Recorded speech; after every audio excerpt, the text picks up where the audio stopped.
I think that this guy might be an idiot, but we are all a lot more similar to him than we think. There's been a lot of discourse around the consensus board and its usefulness to teams in the NFL draft, and I've been highly critical of teams like the Jaguars and the 49ers for the massive amount of reaches that they've taken versus consensus. But I'm realizing now that I might have been wrong.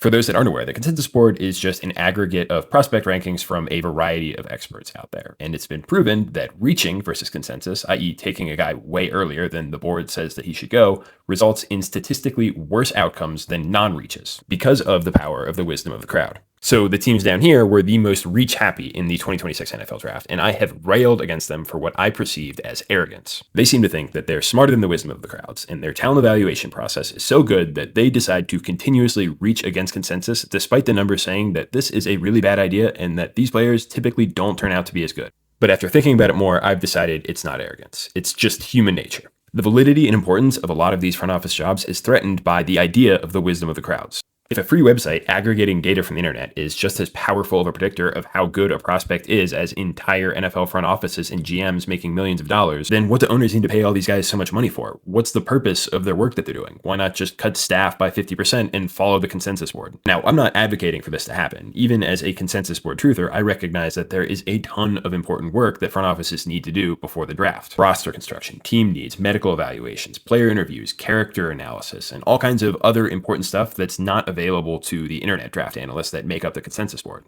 But a GM recognizing the statistical value of the consensus board would be him acknowledging that he probably isn't as important as he thinks he is. So whether it's conscious or subconscious, it probably results in these GMs being a little bit more hesitant to embrace it. There are plenty of NFL teams who appear to use the consensus board pretty heavily, but every little bit of additional weight that the GM gives to the consensus board is a little bit more discredit to the process that they created, that they lead, that their employees work on, and that they get paid for. Someone in the comments in my last video made what I thought was a really interesting comparison to fantasy football. We all have that one friend who auto drafts every year and despite that still ends up with a really good team, even though the rest of us might have put in a little bit of extra work to identify players that we like better because we think that we know ball. In a way, we're displaying that same arrogance that myself and a lot of the analytics Twitter sphere are accusing NFL front offices of. Now, the default draft board on the ESPN app doesn't have quite the same wisdom of the crowd as the NFL consensus board because it's normally only made up of 2 to 3 ESPN analysts rather than the 100 plus of the consensus board, but you get the idea. A fantasy league with your hometown friends and the NFL draft have pretty different stakes, but when you put them side by side, I think you get some pretty interesting insights into human nature and how we all slightly overvalue our individual insights. Recognizing the inferiority of these individual insights is an almost existential threat to what we're doing, so it can be incredibly difficult to accept it, no matter how strong the evidence is that we should listen to the wisdom of the crowd.